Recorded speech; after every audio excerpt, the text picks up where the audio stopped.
ቤተሰብ እንዴት ዋላችሁ? እግዚአብሔር ይመስገን በጣም ደህና ነኝ። እንግዲህ ጨረቃዎች ዛሬ ቪዲዮ የለቀቁት አለ። የለቀቁትም ደግሞ ልጅቱ አብራ መጣለች። መጀመሪያ እንግዲህ ብሩኬ መጥቶ ያው እንትሮ የሰራው ብሩኬ ነው፣ እንደሰማችሁት ነው።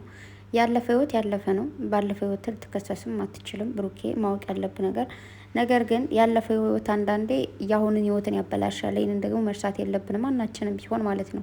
ሀበሻነን በተለይ ሴቶች ስንሆን ከዚህ በፊትም ተናግር ያለው መሰለኝ ስለ እንደዚህ አይነት ነገር ምንድን ነው የተውነውን ወይ ደግሞ የሆነ የጣልነውን ነገር ሲያነሱብን አንወድም። የሆነ የተውነው ወይ ደግሞ የጣልነው ነገር ተበላሽቶ ወድቆ ሲቀር እንጂ ሲነሳ ወይ ደግሞ ስቲል ሌላ ሰው ጋር ሲሆን ምናምን የሚያናደም የሚያበሳጨን ነገር አለ። የዛን ሰው ህይወት ማመሰቃቀል ነው የምንፈልገው። ይህ ያው ከስንት አንዶች ነው ይህ ነገር ላይኖርባቸው የሚችሉትም ደግሞ ምንድን ነው እነሱ አብረውት የነበሩት ሰው ምንም ይሁን የማይመለከታቸው ሰዎች እነሱ አሁን ያሉበት ህይወት አሪፍ ከሆነ ነው። ግን እነሱ ያሉበት ህይወት አሪፍ ሳይሆን ያ ሰው ከእነሱ ጋር የነበረ ሰው አሪፍ ህይወት ላይ ሲያዩት ያን ሰው በቃ እንዳልሆነ ማድረግ ነው የሚፈልጉት። ይህንን ማናችን መርሳት የለብንም። በጣም በብዙ ሰዎች እያየሁት ስለሆነ ማለት ነው ስለምናይ ሁላችንም አንዳንዴ ያው ሶሻል ሚዲያ ላይ የማይወራ ነገር ምናምን ተብሎ ሊጠበቅ ሊሆን ይችላል። ግን ደግሞ በጣም በብዙ ሰዎች ህይወት እስቲል አግብቶ ወልዶ ምናምን ራሱ ያች ሴት እንዳልኳቸው የበፊት ሴቱ ተንኮለኛ ከሆነች ነገረኛ ከሆነች በዛ ላይ ህይወቷ በቃ የወረደ ከሆነ ምናምን ያን ሰው በቃ ህይወቱን ለማበጣበጥ ትፈልጋለች። እስቲል ወንዶች ራሱ ማለት ነው የተዋት ሴት ከሌላ ወንድ ጋር ሁና ሲያዋት የተሻለ ህይወትን እየመራች ሲያዋት እነሱ የተሻለ ህይወት ላይ ካልሆኑ የዛችን ሴት ህይወት ማበላሸት ይፈልጋሉ፣ ወይ ደግሞ ወደ እሷን መምጣት ነው የሚፈልጉት ምናምን ብቻ ኤቭሪቲንግ ታውቁታላችሁ። ያው እኔ ይሄ ነው ብዬ መንገር ባልፈልግም፣ ነገር ግን ይህንን ስል ብሩኬ ስህተት ነህ ምናምን አላልኩም። ማለት ምናልባት እሷን ያገኛት ትክክለኛ ነገር ወይ ደግሞ ቁርጥ ያለ ነገር ነግሮ በቃ ከዚህ በኋላ ከኔ ጋር ምንም ነገር የለሽም፣ ከዚህ በፊት ብዙ ነገር ተፈጥሮ ስለነበረ ከኔ ጋር ምንም ነገር የለሽም መሆንም የለበትም የሚለውን ነገር ለማስረዳት አግኝቷታል። ነገር ግን ሲመስለኝ ይቺ ልጅ አትመስለኝም የብሩኬ ፍቅረኛ የነበረችው እውነቱን ስናወራ አይ ቲንክ ያው ያኔ በቃ አክት ለማድረግ ይመስለኛል እች የመጣችው እንጂ የድሮ ፍቅረኛዎች አትመስለኝም። የብሩኬ ሌላ ነች። እች ብትሆንማ ከዚህ በፊትም ይናገር ነበር። ከዚህ በፊት እንደዚህ ቪዲዮ አብረን ሰርተናል ምናምን ብሎ ያልፍ ነበር። ግን ይች ልጅ ይመስለኛል ማንም እንዲያቅም አይፈልጉም። ብሩኬም ልጅቱም ማለት ነው። እስቲ ልጅቱ እንኳን መታወቅ ብትፈልግ ምናምን ይዛ መውጣት ትችል ነበረ ማለት ይሄ እሱ ብሩኬ ድሮ ፍቅረኛ ነው ምናምን ብላ ማለት ነው። ነገር ግን እሷ ራሱ ይመስለኛል አሪፍ ህይወት ነው የምትኖረው ማለት ህይወቷ የተሻለ ወይ ደግሞ ብቻ አላቅም እንደዚህ ብሩኬ ጋር ነበረች ምናምን የሚባለውን ነገርም ወይ ደግሞ እንደዚህ አይነት ነገር ማንሳት አትፈልግም። ብሩኬም ማንሳት አይፈልግም። ከዚህ በፊት በጣም ብዙ ጊዜ ተነጋግሯል። ግን ትናንት እንደነገርኳችሁ እንደዚህ አይነት የበፊት የድሮ ፍቅረኛ ነበረችው በሚለው ታሪክ ያው እንደዚህ አይነት አክት መስራት ፈልጋችሁ ነው የመጣችሁ ታውቃለሁ፣ ቅምጥሌ ሙራ።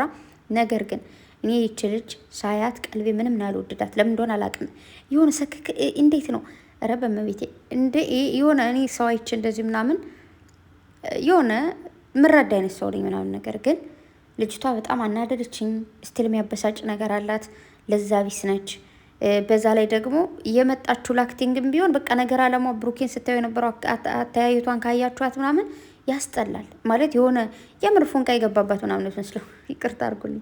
የምሬን ነው። የምር ያፈቀረችው ነው መስለው አስተያየቷ ምናምን ንግግሯ ምናምን። ከዛ ብሩኬ በቃ ሂጅልኝ ሁላ ምናምን የሆነ አክቲንግም ቢሆን ትንሽ የተወሰነ ብለሽ ከዛ በኋላ በረድ ማለት አለብሽ።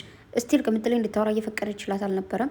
በጣም ታወራለች። ከዛ በጣም ብሩኬ ደስ ያለኝ የብሩኬን እንትን የወደድኩለት አክቲንጉን ምንድን ነው በየደቂቃው ቅምጥሌን ያንቺ ነው ፈልገው እያለ እንደዚህ ጉንጮቿን እየነካ ምናምን እጆቿ እንደዚህ እየነካካ እጆን እየያዘ ምናምን ነበረ እያወራ የነበረው። ከዛ በቃ ጅሌ ምናምን ብሎ ቅምጥሌን ራሱ ወደሱ ይዟት መጣ ማለት ነው። ተግባባን። አንቺ ልጅቷ የታችኋት ከሆነ ገና ከመምጣቷ ምናምን መንቀር እያለች መጣች ነው። በደንብ ሰላም በላይ ፈጣሪው ትዕግስቱን ስጠኝ። የሆነ ለአክቲንግም እንኳን ስትመጡ ስርዓት ቢኖራችሁ ምን አለ። ከዛ ሰላም ከዛ ቅምጥሌ ደግሞ ጎበዝ የኔ ቆንጆ አይታችኋት ከሆነ በቃ በጣም ተረጋግታለች። በእርጋታ ነው የቆመችው ምናምን በቃ የሆነ ብሩኬ እንደዚህ እንትን ሲላትም የሆነ ማድረግ ያለባት ነገር ስለሆነ ነው እንጂ ምንም ወጣ ያለ ነገር አልተናገረች፣ አልጮሆች፣ አልተበሳጨች፣ ምን አላለች። የሆነ ነገረ ስራቸው ደስ ሲል ማርያምን ብሩኬም ቅምጥሌም ማለት ነው። ቅምጥሌም ስትመጣ አይታችኋታል። እኔ ግን ብሩኬ ማለት ነው ያሳቀኝና ያሳዘነኝ ፓርት ቅምጥሌ መጣች። ከዛ ብሩኬ አቀፋት ምናምን ከዛ እቀቢኝ አለ። በደንብ ምንድን ነው የሆነ ነገር ሲፈጠር አንቺ እንደዚህ ትያለሽ ና አለ። በደንብ አድርገሽ እቀፊኝ። እዛ ቅምጥሌ ደግሞ ተው ብሩኬ ምናምን ከዛ እያወሩ በየመሀሉ ማለት ነው ለምንድን ነው አንቺ እንደዚህ የምትይው? በቃ እኔ እየተበሳጨው ነው ይላል ማለት። ከዛ ቅምጥሌ ደግሞ ለምንድን ነው እንደሱ የምታይኝ እንደሱ የምትሆነው ለምንድን ነው የሆነ አስተያየት እንትን እያለብኝ ነው አለች። እና ብቻ ይመቻችሁ እና እንትን ነው ጀስት ለስራ እንደሆነ አውቃለሁ ግን ልጅቷ በዛው ስራ መሆኑን ሀሳባ ሌላ ነገር ልታመጣ ይመስለኛል። ምንም አልጣመችኝም። ሳያት ራሱ ነው ገና የሆነ ነገር ያናደደችኝ። ስጀምር የሆነ ነፍሰ ጡር ሁላ ትመስለኛለች። ባልሽ ራሱ ቢሰማሽ አናትሽ ብሎ ቤት የሚያስቀምጥሽ ይመስለኛል። አይታችኋት ከሆነ የነፍሰ ጡር አይነት ነገር ነው ማለት። ነፍሰ ጡር ባትሆን ጀስት የሆነ ልብስ ለብሳ ትመጣ ትመስለኛለች። እንዲሁ ዝም ብዬ ስረዳት ነው የሆነ አቋቋሙ ምናምን አይታችኋት ከሆነ በቃ ፎቶ ተነሽ ምናምን ተብላ እንደዚህ ግትር ምናምን አንገቷ እንደዚህ ቃና ምናምን ምን ነው ደመቁዬ፣ ቀስ በይ እንጂ ተረጋጊ፣ ሰከን። በጣም ተውረገርግሽ ጌታን የሆነ ካያችኋት ማለት ነው አመጣጧ፣ አወራሯ ከዛ ደግሞ እንደዚህ የሆነ ፎቶ ተነሱ ትባሉ እንደዚህ አንገታችሁን ቀና አድርጉ እንደዚህ ትክሻችሁ ምናምን እንደሚባል ልክ እንደዛ ነበረ በቃ ስትሆን የነበረው ማለት ነው። የሆነ ሞዴል ሲያጫውተሽ ነበርና ሲመስለኝ ባለትዳር ነች። እንደዛ ላይ ቻልኩት አላቅም። እንደዚህ ሸሚዝ ለብሳ ምናምን ካያችኋት ማለት ከዛ በተለይ ጥለዋት ከሄዱ በኋላ ነው በደንብ አድርጌ ያየኋት። ጥለዋት ሄዱ። ብሩኬም ሂጂ ቢላት አልሄድም፣ ከካሜራ ጀርባ ሌላ ሰው ነው፣ ከካሜራ ፊት ሌላ ሰው ነው ምናምን ብላ ስትንጠቀጠቅ አቶ ብሩክ አለማየሁ ብሎ ጥሏት እዛው ተጎለች ብቻሽን ብሎ ጥሏት ሄደ ማለት ነው። ከዛ እንደዛ ዝም ብዬ ሰዓት የሆነ እንደዚህ ወይ ንፋስ አንስቶት ይሁን ሸሚዟን አላቅም። እዚህ ጋር ይቅርታ አድርጉልኝ ብቻ ጠሩኝ የመሰለኝ ነው ቤተሰብ። ለማንኛውም ፎቅ ላይ ተደብቄ ነበር ቤተሰብ ሰራ የነበረውና ተጠራሁኝ ማለት ነው። አረ ቤተሰብ ሰውዬው የጠራኝ የስራ ነገር ሊሄድ ነውና ልብስ ተኩሽልኝ ብሎ ነው እና ምንድን እንደሆነ ልንገራችሁ። ዱባይ ላይ ነገ ሙሉ ቦታ ላይ ዝናብ ይዘንባል። በጣም ትልቅ ጎርፍ አለ፣ ትልልቅ ንፋሶች አሉ ምናምን እያለ ነው እና ስራ ቦታ ላይ ሁላቸው ሄደው ይሰነብታሉ መሰለኝ። ከዛ እና ጥንቃቄ አድርጉ ቤተሰብ። ነገ ይዘንሽ እንወጣ ምናምን ቢሏችሁ እምቢ በሉሽ። እኔ ቤት ነው የምኖረው። ያው ሰዎቻችሁ ገገማ ካልሆኑ ማለት ነው። ይሄን እንኳን እነሱ ከወጡ ያው እንሂድ ነው የሚሉ። እግዚአብሔር የጠብቀን ብቻ። እንግዲህ አይዞን እሺ። እና ምንድን ነው ስለ ነበር እቺ ልጅ የሆነ ሸሚዟን ወደ ላይ ንፋስ አንስቶት ይሆን አይሆን አላውቅም፣ ግን የሆነ ነገሯን ሳያት ነፍሰ ጡር ነው የምትመስለው። ቅምጥሌን ግን እዩልኝ የኔ ሞዴል የኔ ቆንጆ፣ ምንም ልበሽ ምንም አድርጌ በጣም የሚያምርብሽ። የፀጉር ስታይሏን ደግሞ ወይልኝ ስታምር እንደዚህ የሆነች ትንሽ የሚጥጥዬ ልጅ እኮ ነው የምትመስለኝ አንዳንዴማ። እና ብሩኬ ደግሞ እንዳያችሁት እንግዲህ ሚስቱን ላለማናደድ ላለማበሳጨት፣ ያው ምናልባት ብዙዎቻችሁ ለምን እሷን አላገኛትም ማለት ከቅምጥሌ ጋር ነው ለምን አላገኛትም ልትሉ ትችላላችሁ። የእውነት እንኳን ቢሆን ማንኛውም ወንድ ሊያደርገው አይችልም። ማንኛውም ሴትን ብትሆን እንደዛው ቅድሚያ እሷ አግኝቶ ነገሮችን አስተካክሎ ከዛ በኋላ እንጂ ጀስት እንደዚህ አይነት ነገር ደስ ስለማይል ማለት ነው። በተረፈ ያለውን ነገር አብረን ምና ይሆናል። ብቻ ግን እችን ልጅ ድጋሚ እንዳታመጧት።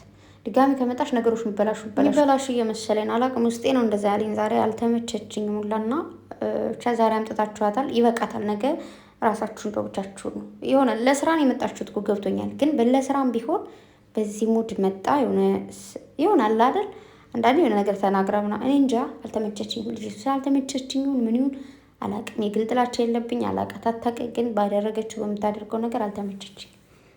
የሆነ ኧረ ግግም ማለች በጣም እግዚአብሔርን ስታናድ ብቻ አልተመቸችኝ። ቅምጥሌም ቡራ የምነግራችሁ ነገር ችልጅ ይብቃችሁ። ጀስት በቀልድ ተጀምሮ አንዳንድ የሰሪዎች ነገር እንዳይሆን እፈራለሁ እና እሱን ነገር ላለማደግ ሞክሮ። በተረፈ ግን ከቅምጥሌም ከቡራ ምንም አይነት ጥፋት የለም። ፏ በሉ ቤተሰብ አትጨነቁ። ብቻ ያው ጸሎትና ዱዓ ደግሞ እንደሚያስፈልጋቸው ታውቃላችሁ። እንዲሁም ደግሞ ለማስተራብነት እባካችሁ ሁላችሁም ጸሎትና ዱዓችሁን እንዳትረሱ። ተረፈ ደህና ደሩ። ልብስ ልተኩስ ነው፣ ልብስ ነው ተኩስ ነው። ባይ